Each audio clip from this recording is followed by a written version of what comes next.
Bonsoir. Je vous retrouve en fait ce soir pour aborder avec vous une question qui m'a été posée. Donc j'avais envie d'y répondre en vidéo parce que ça permet, j'ai répondu bien entendu à cette personne, mais j'avais envie de répondre du coup à tout le monde parce que c'est probablement une question que vous vous posez ou pas, mais en tout cas qui pourrait vous interpeller.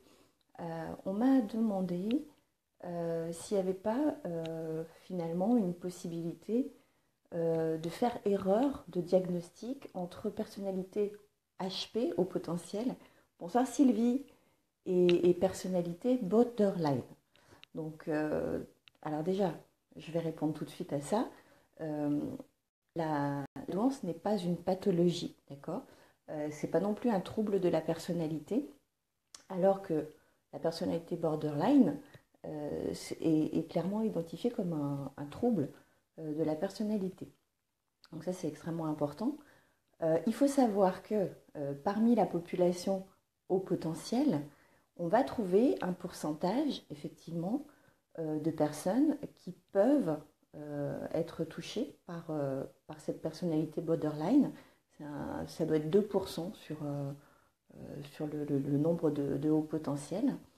Et il faut savoir qu'en plus, lorsque ça touche un haut potentiel, il est probable qu'il y ait une erreur de diagnostic. Donc le pourcentage n'est pas tout à fait certain, j'ai envie de dire, parce qu'il y a effectivement des grosses similitudes qui pourraient prêter à confusion lorsqu'on tente de diagnostiquer quelqu'un. Voilà. Il faut savoir aussi, alors parce que là on va quand même parler des différences, après je vous parlerai de la personnalité borderline, mais il y a une différence fondamentale, notamment sur la quête de sens. Euh, L'adulte à haut potentiel, enfin le haut potentiel, lui, il cherche plutôt à donner du sens à sa vie, alors que la personnalité borderline a plutôt un besoin de donner un sens affectif à sa vie. Et un sens affectif, donc on est toujours d'accord que là, on est dans l'affect. Il faut que ce soit dans l'affect que le sens soit posé.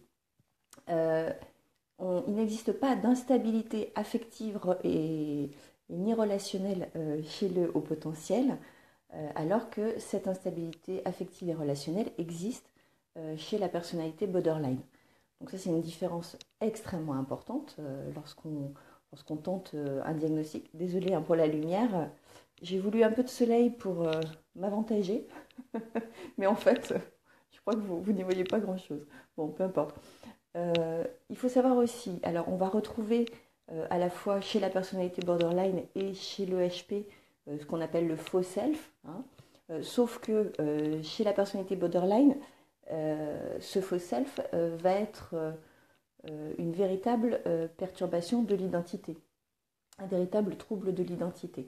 Alors que chez le haut potentiel, il me semble qu'on en a déjà parlé, le faux self, c'est plutôt un masque qui va prendre l'habitude de porter pour s'intégrer au groupe, pour être accepté parmi les autres, etc. Là, je pense que vous ne voyez vraiment plus du tout.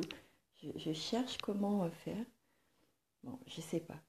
Euh, le borderline est quelqu'un qui va fonctionner plutôt sans nuance du tout. Ça va être tout noir ou tout blanc.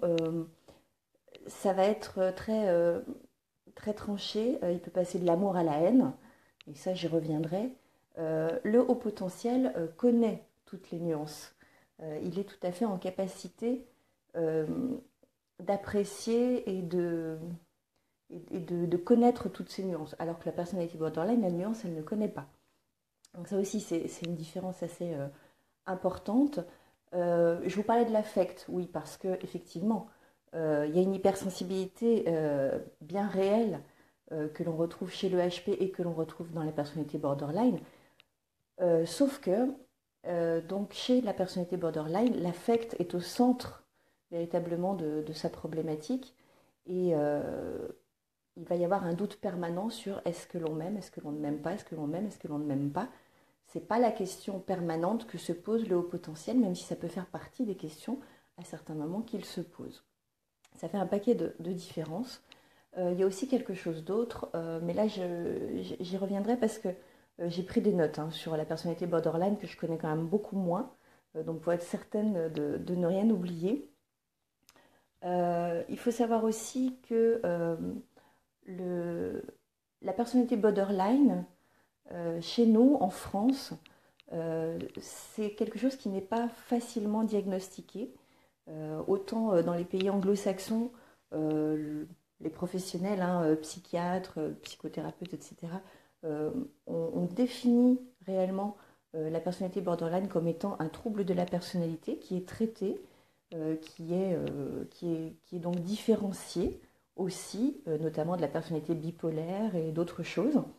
Alors que chez nous, en France, il y a risque aussi, parce qu'il y a risque qu'on confonde donc un diagnostic HP avec diagnostic borderline, mais il y a aussi risque qu'on le confonde avec un diagnostic bipolaire, pour les personnalités borderline, j'entends là, hein. Et là, ça peut être catastrophique parce que bah, le traitement va être inapproprié, le traitement va être inefficace. Là, on est toujours sur la personnalité borderline, hein, dont je parle. Donc chez nous, c'est un petit peu plus compliqué de poser un diagnostic sur ce type de personnalité-là. C'est aussi pour ça que j'en parle, parce que même si nous, notre sujet de prédilection est le haut potentiel, étant donné qu'il y a potentiellement, même si c'est un extrêmement faible pourcentage, mais qui existe donc la possibilité de trouver des personnalités avec ce trouble borderline, je pense que c'était important d'en parler. Alors, ce que je voulais vous dire, oui. Alors là, par contre, j'ai pris des notes, je vous le dis tout de suite. J'ai un petit post-it. Alors, les symptômes de la personnalité borderline, il y en a 8 ou 9. On me dira si je me trompe, hein. Pour diagnostiquer d'une personnalité borderline, il va falloir que vous ayez au moins 5 des critères, des symptômes que l'on va décrire. Parce que sinon, bah, c'est comme pour le haut potentiel ou comme pour des tas d'autres choses, hein. Vous ouvrez un dictionnaire médical, vous allez voir que vous allez vous identifier à 12 000 maladies si vous ne prêtez pas attention à ça.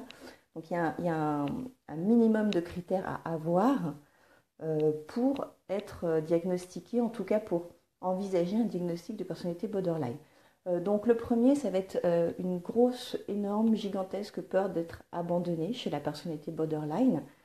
Alors certes, le haut potentiel est un hypersensible qui a besoin d'être en relation à l'autre, etc.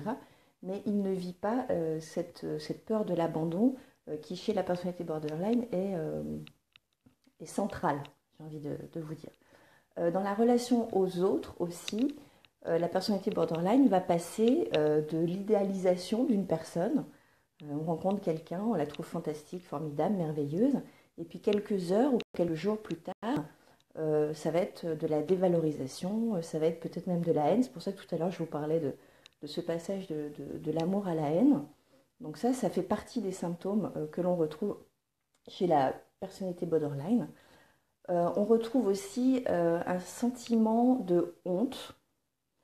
Il faut savoir que parmi les personnes diagnostiquées borderline, euh, il y a un très gros pourcentage de personnes qui ont vécu dans leur enfance des abus sexuels, que ce soit ponctuels ou réguliers, mais en tout cas qui ont vécu ce type de violence dans leur enfance. Et on en retrouve donc un très grand nombre dans les personnalités borderline, ce qui peut créer très probablement ce sentiment de honte qui est assez ancré chez ces personnalités-là. On retrouve dans les symptômes, j'en suis au quatrième je crois, pas mal de compulsions. Donc ça on le retrouve aussi chez les HP, on le retrouve aussi chez plein d'autres personnes, mais c'est pour vous citer les symptômes. Donc ça va être la compulsion alimentaire, la compulsion des dépenses excessives, la compulsion du jeu, ça peut être beaucoup de choses. Ce qu'on va retrouver aussi, et là on est bien d'accord que ça n'a rien à voir avec les descriptifs et tout ce que l'on pourrait dire lorsqu'on cherche à diagnostiquer un haut potentiel. Là, on parle de répétition de gestes, répétition, hein, j'ai bien dit répétition de gestes tels que l'automutilation, la scarification, les menaces de suicide, voire la tentative de suicide. Donc ça fait partie des symptômes pour diagnostiquer une personnalité borderline. On va avoir aussi dans les symptômes de la personnalité borderline quelqu'un qui peut tomber très facilement amoureux et puis qui va rompre et puis qui va retomber très facilement amoureux et puis qui va rompre. Ça permet à cette personne qui vit ce trouble de la personnalité de tenter de combler un vide intérieur qui est permanent chez cette personne.